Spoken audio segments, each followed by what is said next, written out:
We get a call from our land. He's panicked, he's scared. He said, "What's going on? There are armed soldiers in your house. They're looking for you. They were looking everywhere." I told them you left. I don't know where you went, but what is happening? When you're living in a cell with 60 other women, you have no privacy. It's just one single bathroom. You don't have a comfortable place to sleep by multiple Chinese men in a single day. These women get pregnant by these Chinese soldiers. And it's horrifying having to carry your enemy's child. So these are children whose parents are imprisoned. They give them a Chinese name. So they grow up with Chinese ideology, Chinese beliefs, and Chinese culture. Men and women are given injections. We don't know what they are. Majority of them pass away really soon. I've seen my mom cry herself to sleep a lot of nights because she fears one day she might have to get the news of her mother passing away. And one day she cried to me and she said, "There's so much I wanted to tell my mom. There's..." My grandma, of course I love her, but she's my grandma. She did actually once get the chance to come here. She wants to die and be buried in her homeland. So she didn't come. It's unimaginable. I mean, Assalamu alaikum, Sister Sakina. Welcome to Eternal Passenger. Thank you so much for accepting our invitation. Walaikum assalam. Thank you so much for having me.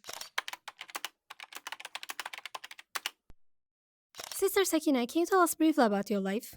Sure. So my name is Sakina. I'm 22 years old. I'm currently a second-year psychology student here in Istanbul. I was born in Egypt, but we moved to East Turkestan when I was a baby, and I spent the first 6 or 7 years of my life there. My father always knew that in East Turkestan we would not have proper Islamic education or the right thought or speech.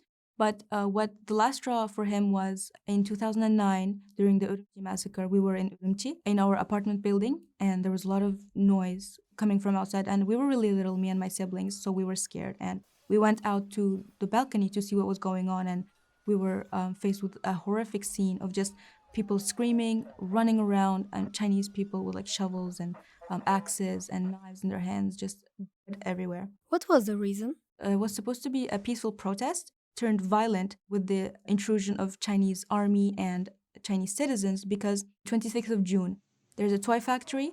A fight breaks down between the Chinese workers and Uyghur workers because a few Chinese men have Uyghur girls that were also working in that factory. These Uyghur men and women are, by the way, transferred forcibly from Kashgar to work in labor in these factories, so they're not willingly there.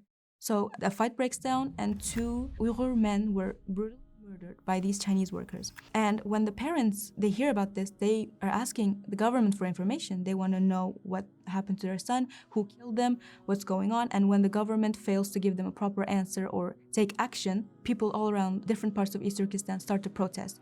It's a peaceful protest, they just want answers, but it turned violent again with the involvement of the military, the Chinese military and the Chinese people, and turned into just thousands of men and women being murdered. Like